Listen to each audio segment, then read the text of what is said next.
సజీవుడు లోకరక్షకుడు యేసుక్రీస్తు నామములో మనకందరికి కృపా కనికరము సమాధానము కలుగునుగాక. దేవుడు మనల్ని ప్రేమించి మరొక నూతన దినాన్ని అనుగ్రహించాడు. కీర్తనల గ్రంథము 36వ కీర్తన పరిశుద్ధాత్మ దేవుడు దావీదు గారి ద్వారా వ్రాయించినటువంటి మాటలు. ఇవి అన్ని తరములకు అన్ని సమయాలకు సరిపోయేటటువంటి మాటలు, దేవుని మాటలు. దేవుని మాటలలో దేవుని గూర్చినటువంటి జ్ఞానము, మానవులను గూర్చినటువంటి జ్ఞానము, మరియు మనమందరం కూడా క్రీస్తు రూపంలోనికి మార్చబడవలనని ఉద్దేశముతో ఈ మాటలను మనము ధ్యానము చేయుచున్నాము. 3వ వచనంలో 36వ కీర్తన 3వ వచనంలో వాని నోటి మాటలు పాపమునకును కపటమునకును ఆస్పదములు.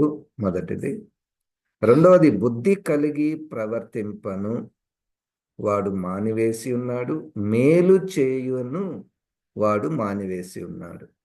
మేలు చేయను అంటే మేలు చేయుట మానివేసి ఉన్నాడు. ఎవరు? భక్తిహీనులు లేదా బుద్ధిహీనులు మేలు చేయుట మానివేసి ఉన్నారు.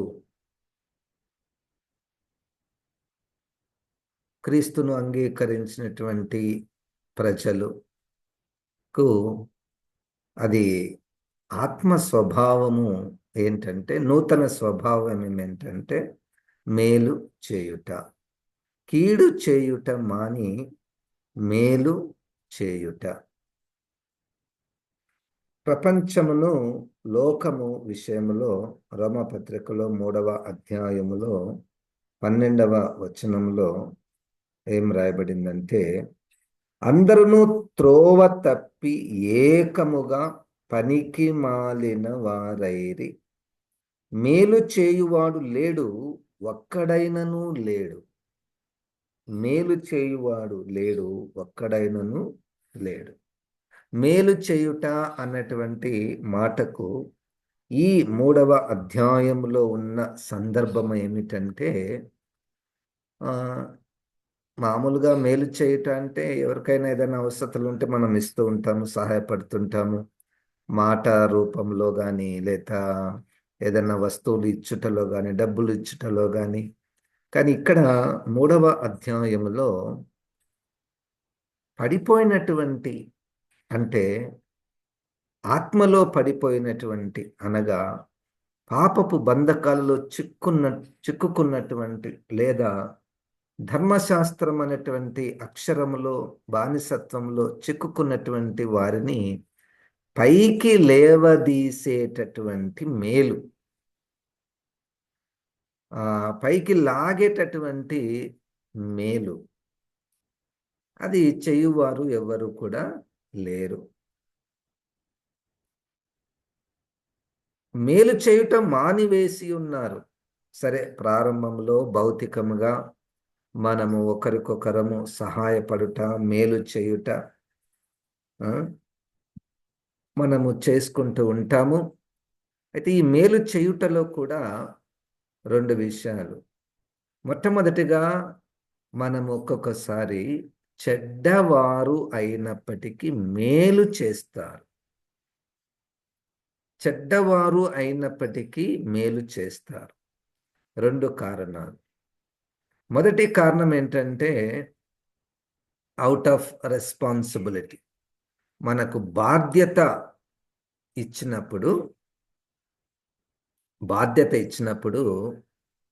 మనం ఇతరులకు సహాయపడుతున్నాం. ఎవరైనా నాకు డబ్బులు ఇచ్చి, ఇదిగో ఒక 10 మందికి భోజనం పెట్టండి అన్నారనుకోండి, నేను ఆ డబ్బును తీసుకొని ఆ 10 మందికి భోజనం పెడతాను. దాన్ని నేను వారికి మేలు చేస్తున్నాను. ఇప్పుడు అదే ఎవరు కూడా నాకు డబ్బు ఇవ్వకపోతే నేను మేలు చేస్తానా? అంటే ఇక్కడ అది నా హృదయపూర్వకముగా నాలో క్రీస్తు కలిగి ఉన్నాడు కాబట్టి నేను మేలు చేస్తాను అన్నది ఒక విషయము. లేదా అవుట్ ఆఫ్ రెస్పాన్సిబిలిటీ, బాధ్యత, ఎవరైనా నాకు ఒక పని అప్పగిస్తే నేను మేలు చేయుట, నేను సహాయము చేయుట. ఇది కూడా స్వార్థమైనటువంటి లేదా ఒకదాన్ని ఆశించి చేసినటువంటి మేలు. మరొకటి, దేవుడు తన ప్రణాళికలు, నిత్య ప్రణాళికలు నెరవేరు నిమిత్తము వారు అన్యులైనప్పటికీ, చెడ్డవారైనప్పటికీ వారి ద్వారా మేలు జరిగిస్తాడు. ప్రపంచము దేవుని యొక్క నిర్ణయ కాలము వరకు ప్రపంచము జరగాలి, ప్రపంచము ఉండాలి. ఆ సమయం వరకు ఉండాలి అంటే ఎక్కడో ఒక దగ్గర ఎవరో ఒకరు, ఏ గుంపు ఇంకొక గుంపు వారికి, ఏ దేశము ఆ దేశంలో ఉన్నటువంటి ప్రజలకు పరిపాలన విషయంలో వారు మేళ్ళు చేస్తూ ఉంటారు. మనం కూడా భారతదేశంలో లేదా మన రాష్ట్రములలో మన అధికారుల ద్వారా, మన ప్రభుత్వాల ద్వారా మనం అనేక మేళ్లను పొందుకుంటూ ఉంటాం. అది దేవుని యొక్క నిత్య ప్రణాళికలు నెరవేరు నిమిత్తము అలాగూ జరుగును.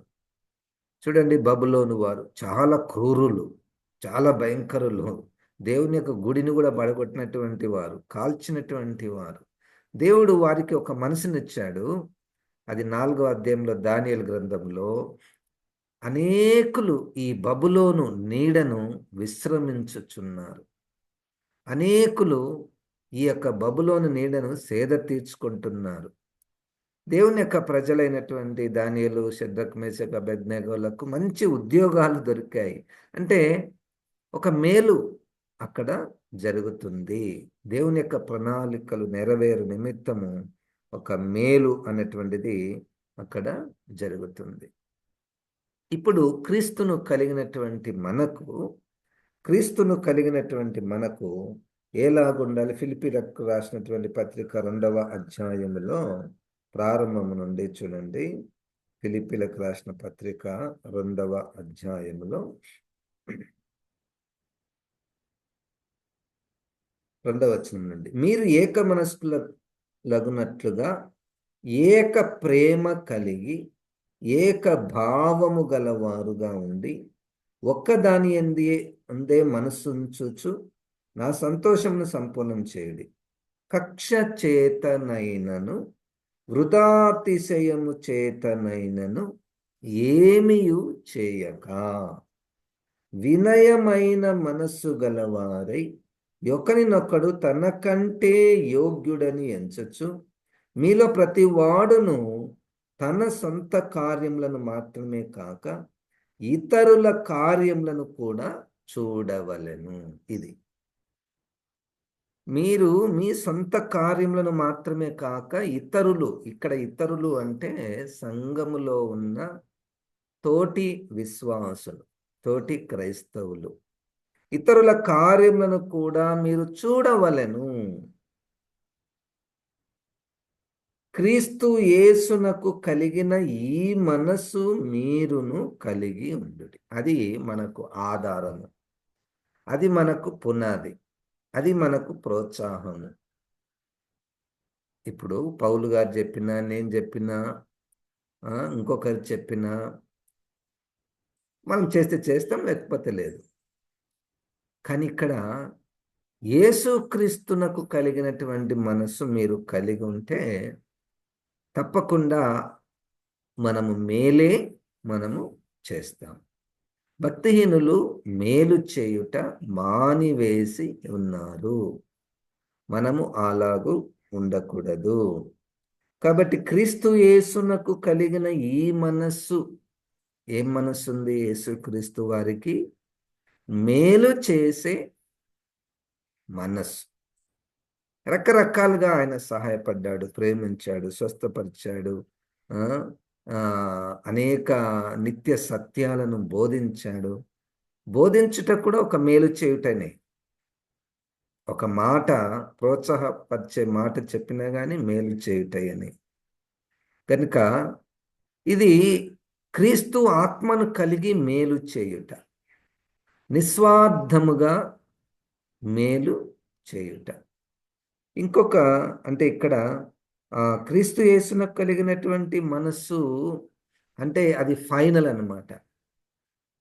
ఇంకా యేసుక్రీస్తు ఎవరైనా ఇంకొకరికి సహాయపడ్డారంటే అది యేసుక్రీస్తు కంటే తక్కువని. ఎందుకంటే ఆయన సహాయము at the cost of laying his life. ఆయన సహాయం ఎంత మేరకు అంటే ప్రాణము పెట్టునంతగా. అది ఏమంటారు, అది ఏమంటారు, ఉపమానంగా నేను చెప్పడం లేదు. నిజంగానే ప్రాణం పెట్టే ప్రేమించాడు ఆయన.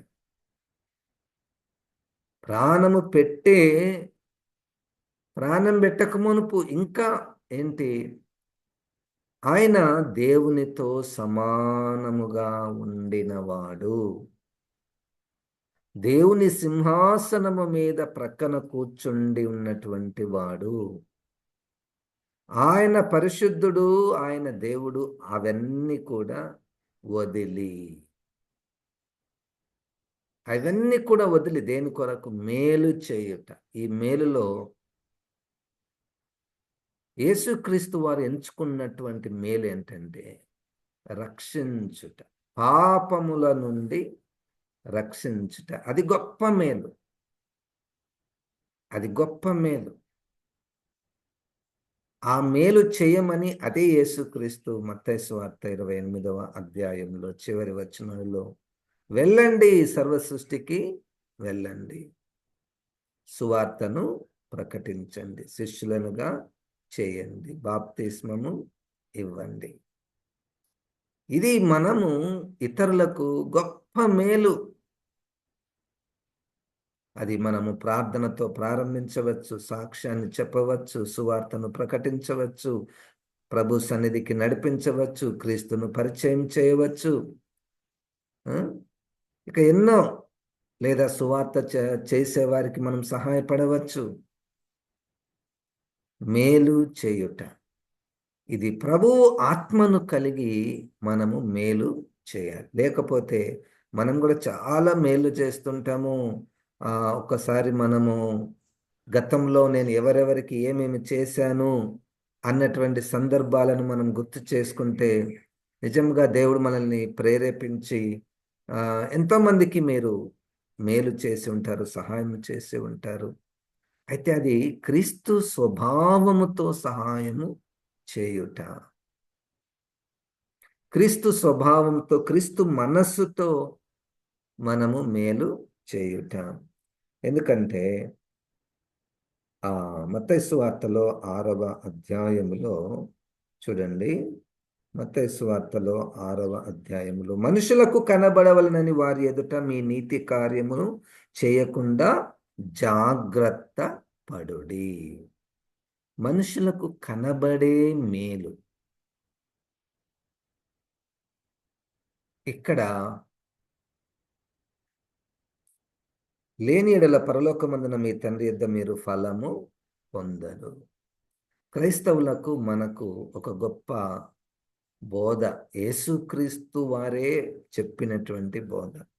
మనుషులకు కనబడవలనని మీ నీతి కార్యము చేయకుండా జాగ్రత్త పడుడి. ఒకరికి సహాయపడాలి, మేలు చేయాలి అంటే మనము ఎన్నో రకాలుగా మనము కనపడాలని, పిలవబడాలని, లేకపోతే మన యొక్క ఆ చిత్రాలను రికార్డ్ చేయాలని మనం ఎన్నెన్నో చేస్తుంటాం కదా. అది క్రీస్తు ఆత్మను కలిగినటువంటిది వారిది కాదు. మేలు చేస్తున్నారు, అది అట్లా జరుగుతుంది. సహాయపడే వారి దేవుని యొక్క ప్రణాళికలు, దేవుని యొక్క సమయము ముగించేంత వరకు ఒకరికొకరు మేలు అది ప్రత్యక్షంగాను పరోక్షంగాను జరుగుతూ ఉంటాయి. కానీ క్రీస్తును కలిగినటువంటి వారిలో ఉన్నటువంటి ప్రత్యేకత, క్రీస్తును కలిగినటువంటి వారిలో ఉన్నటువంటి ప్రత్యేకత ఏంటంటే వారు చెప్పుకోరు. ఒకరికి మంచి కార్యం చేసినప్పుడు చెప్పుకోరు, ప్రదర్శించుకోరు, లేదా నా గురించి చెప్పండి అని వారు ఇతరులకు అవకాశము ఇవ్వరు. ఇది క్రీస్తును కలిగినటువంటి వారు. ఇక unless and until it is legally required, అంటే చట్టబద్ధంగా అయ్యా నువ్వు ఇచ్చినటువంటిది తెలియాలి. ఎవరికి ఎంత ఇచ్చావు, ఎవరికి ఏమిచ్చావు, ఎవరికిచ్చావు అన్నటువంటిది ఇప్పుడు ప్రభుత్వం కూడా మనకు మేలు చేస్తుంది, అనేక సహాయాలు చేస్తుంది. దానికన్నిటికీ లెక్కలుండాలి.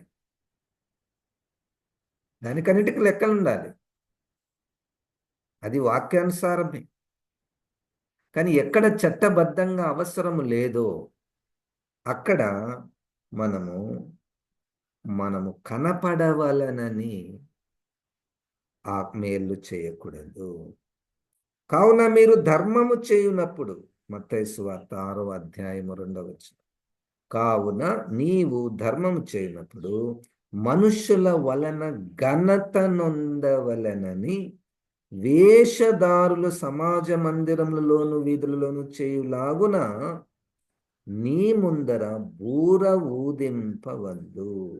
వారు తమ ఫలము పొంది ఉన్నారని నిశ్చయముగా మీతో చెప్పుచున్నాను. వీళ్ళని ఏమంటున్నది బైబిల్ అంటే మనుషులకు కనపడేటట్లు సహాయం చేయుట, మేలు చేయుట, నీతికారులు చేయుట, ధర్మము చేయుట. వేషధారులు, సమాజ మందిరము, మన భాషలో సంఘము. వాళ్ళప్పుడు సమాజ మందిరములలో కూడుకునేవారు.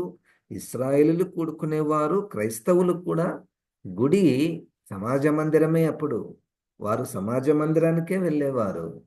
సమాజ మందిరములలో వీళ్ళు కొంతమంది మనుషులకు కనబడవలనని సమాజ మందిరములలో బూర ఊదించుకుంటారు, వీధులలో బూర ఊదించుకుంటారు.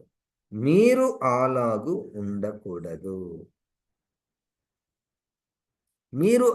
ఇది చాలా చాలా చాలా ప్రమాదకరమైనటువంటిది. మనం చిన్న విషయం కాదు.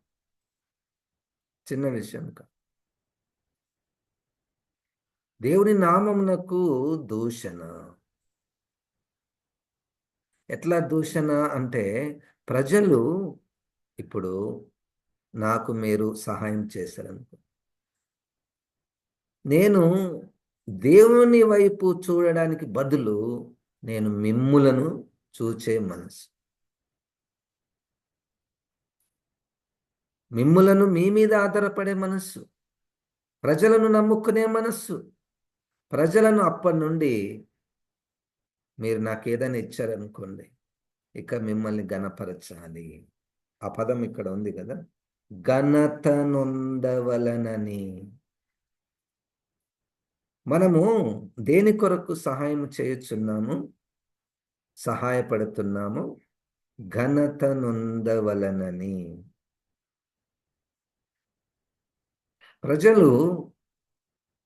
ప్రజలు ఆ సహాయం పొందుకున్నటువంటి వారు, ఇది దేవుడు నాకిచ్చాడు, దేవుని ద్వారా నేను పొందుకున్నాను, వీరి ద్వారా దేవుని ద్వారానే నేను పొందుకున్నానని దేవుని మహిమపరచాలి. ఆ దేవుని మహిమపరచడానికి అడ్డుగా మనం వచ్చి మధ్యలో నా వైపు తిరగండి, నేను కదా మీకు సహాయం చేసింది. కృతజ్ఞత కలిగి ఉండడము తప్పు కాదు. మనం నమ్మేది, దేవుడు ప్రేరేపించకుండా ఎవరు మనకు ఏది సహాయము చెయ్యరు. మనం చాలాసార్లు ఇదిగో వీళ్ళు తప్పకుండా నాకు సహాయం చేస్తారు అని అనుకుంటాం. కానీ ఊహించని విధముగా ఎవరి ద్వారానూ దేవుడు సహాయం తీసుకొని వస్తాడు. దేవునికి స్తోత్రం. ఈరోజు పాఠం ఒకటే, భక్తిహీనులు, బుద్ధిహీనులు మేలు చేయుట మానివేసియున్నారు. మనము అలాగూ ఉండకూడదు. క్రైస్తవులమైనటువంటి మనము యేసుక్రీస్తు ఆత్మతో మనము మేలు చేయాలి. అందుకని యేసుక్రీస్తు తగ్గించుకొనుట, తన్ను తాను రిక్తునిగా చేసుకొనుట. ఎంతగా మేలు చేయాలి? ఎంత మేలు చేయాలి? ఎంత మేరకు మనం మేలు చేయవచ్చు? పరిశుద్ధాత్మ ప్రేరేపిస్తే ప్రాణము పెట్టేంతగా మనము మేలు చేయవచ్చు. రోమపత్రికలో 14వ అధ్యాయములో 1వ వచనం, విశ్వాసము విషయమై బలహీనుడైన వానిని చేర్చుకొనుడి, అయినను సంశయములను తీర్చుటకు వాదములను పెట్టుకొనవద్దు. బలహీనులను సహాయపడండి. విశ్వాస విషయమై బలహీనుడైన వానిని చేర్చుకోనండి.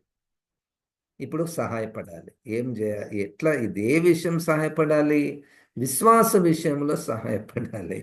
కింది వచనాల్లో మనం చూస్తే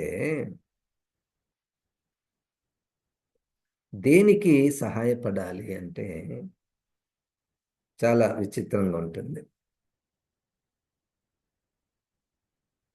ఉదాహరణకు, ఒకరు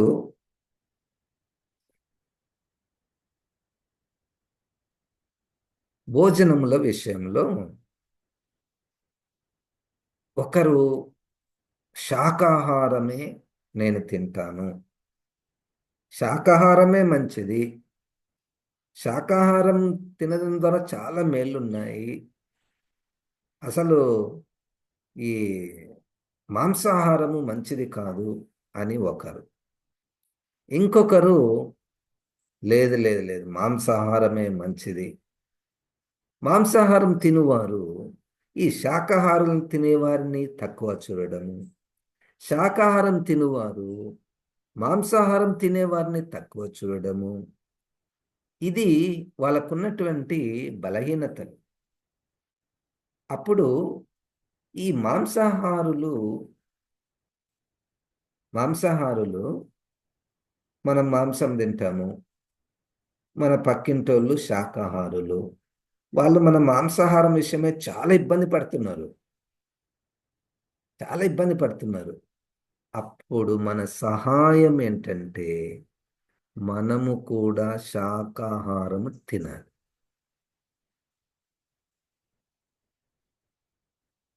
అది కింది వచనాలలో, నా సహోదరుడు విశ్వాస విషయంలో చాలా బలహీనంగా ఉన్నాడు, ఇప్పుడు నేను కూడా వారికి ఇంకా బాధ పెట్టే విధంగా, వాళ్ళ విశ్వాసం ఇంకా కిందికి పోయే విధంగా నేను కూడా నా భోజనం నా ఇష్టం, నా భోజనం నా ఇష్టం, నువ్వేమైనా పెడుతున్నావా? నీ సహోదరుల యొక్క బలహీన విశ్వాస విషయమై నీవు శాకాహారము తీసుకొనుట, కనీసము ఇంట్లో చేయకుండా, అంటే అక్కడి నుంచి మనం ప్రారంభించవచ్చు. మనం ఆరోగ్యాల విషయమై మాంసాహారం తీసుకోవాలనేమో, కానీ ఇంకా ఇతర మార్గాలలో మనం మాంసాహారం తీసుకొని వాళ్ళ విషయమై మనం శాకాహారం తీసుకునేటంత సహాయం. బలహీనుల విశ్వాస విషయంలో వారు బలహీనులు. ఇంకొకరు శుక్రవారం మంచి రోజు అని నేను నమ్ముతా. నువ్వేం నమ్ముతావు? లేదు లేదు, అన్ని రోజులు మంచి రోజులే, అన్ని రోజులు మంచి రోజులే. నేను విశ్వాస విషయంలో దేవుని నామం మహిమార్థమై దేవుని నామం మహిమార్థమై శుక్రవారం చాలా మంచి రోజు అని నేను నమ్ముచున్నాను, దేవుని మహిమపరచుచున్నాను, ప్రార్థన చేసుకుంటున్నాను. కానీ నువ్వు నన్ను తక్కువగా చూడకూడదు. అది ఒక బలహీనతనే, కానీ ప్రస్తుతం దేవుని నామం మహిమార్థమే నేను దాన్ని మంచి రోజు, సోమవారం మంచి రోజు అని నేను నమ్ముతున్నా. అయితే నువ్వు నన్ను తక్కువగా చూడకూడదు, నాకు సహాయం చేయి. నాకు సహాయం విశ్వాస విషయంలో బలహీనులైనటువంటి వారిని చేర్చుకొనండి, దూరం పెట్టకండి. ఇప్పుడు కాకపోయినా ఇంక కొంచెం కాలం తర్వాత వాళ్ళు పరిపూర్ణతలోనికి వస్తారు. ఆ భోజనం చేయువాడు దేవుని నామ మహిమార్థమై చేయుచున్నాడు. ఆ భోజనము తినని వాడు కూడా దేవుని నామ మహిమార్థమై తినకుండా ఉన్నాడు. ఈ దినమును ఆచరించువాడు దేవుని నామ మహిమార్థమై ఆచరిస్తున్నాడు, ఇంకొకరు ఆచరించుట లేదు. ఇద్దరు కూడా దేవుని నామ మహిమార్థమై ఆచరిస్తున్నారు. ఇద్దరిని కూడా దేవుడు అంగీకరిస్తున్నాడు. దేవునికి స్తోత్రం, హల్లెలూయా. ఇద్దరిని కూడా, వాళ్ళకు పిల్లలు ఇంకా తెలియదు. ఒకప్పుడు నేను కూడా అట్లనే ఉన్నాను కదా, ఒకప్పుడు మనం కూడా అట్లనే ఉన్నాం కదా. ఇప్పుడు మనము బలమైన ఆహారము ఆత్మదేవుడు ద్వారా మనం తీసుకుంటున్నాం కాబట్టి మనకు ఆ రోజుల విషయంలో ఈ దినము ఆ దినమని ఆ పరిపూర్ణతలోనికి మనము వస్తున్నాం. ఇంకా వాళ్ళు కొంతమంది దినములు అని, మాసములు అని, సమయాలు అని, ఉదయము అని, రాత్రి అని ఎన్నో వాళ్ళకు. అయితే అంత మేరకు ఓకే, ప్రభు కొరకే నేను ఈ దినం అనుకుంటున్నాను, అంతే చాలు. శుక్రవారము, బుధవారం మంచి రోజు, అంతే. ఒకవేళ పొరపాటున బుధవారము ప్రయాణం చేయకూడదు, ఆయన ప్రయాణం చేయాల్సి వచ్చింది అనుకోండి, ఎవరైనా చనిపోయారు, పోవాలి. కానీ పోయేటప్పుడు ఆ బుధవారమే వచ్చింది, అది ఇంకొకటే బాధపడుతుంటారు. బుధవారం బుధవారం బుధవారం బుధవారం ప్రయాణం, బుధవారం ప్రయాణము. ఇది వారికి ఉన్నటువంటి బంధకము. వారికి మనము మేలు చేయాలి. విశ్వాస విషయంలో బలహీనులకు 15వ అధ్యాయం కూడా చూడండి. కాగా 15వ అధ్యాయం రోమపత్రిక 1వ వచనంలో, కాగా బలవంతులమైన మనము మనలను మనమే సంతోషపరచుకొనక బలహీనుల దౌర్బల్యములను భరించుటకు బద్ధులమై ఉన్నాము. తన పొరుగువానికి క్షేమాభివృద్ధి కలుగునట్లు మనలో ప్రతి వాడును మేలైన దాని యందు అతనిని సంతోషపరచవలెను. క్రీస్తు కూడా తన్ను తాను సంతోషపరచుకొనలేదు గాని నిన్ను నిందించు వారి నిందలు నా మీద పడెను అని వ్రాయబడినట్లు ఆయనకు సంభవించెను.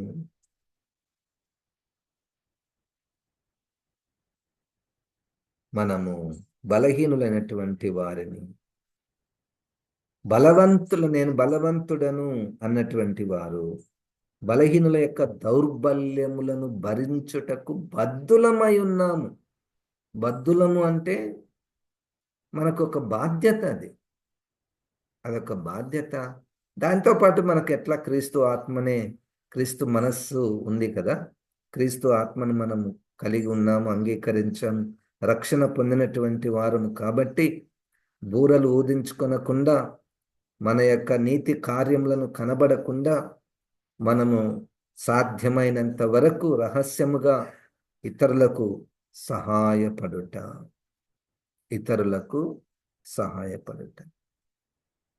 పరిశుద్ధాత్మ దేవుడు మనము క్రీస్తు ఆత్మను కలిగి మేలు చేయుటయందు మన కట్టి మనస్సును దయచేయునుగాక. జీవం గల దేవ, వాక్యమైన ప్రభా, ఈ మాటలను ప్రభా నాలో మాలో ఫలింప చేయమని యేసు క్రీస్తు నామమున ప్రార్థిస్తున్నాము తండ్రి, ఆమెన్. ఇప్పుడు మన పరమ తండ్రి అయిన దేవుని యొక్క ప్రేమ, ప్రభువైన యేసు క్రీస్తు కృప, పరిశుద్ధాత్మ దేవుని యొక్క సహాయము సహవాసము మనకందరికి సదాకాలము తోడైయుండును గాక.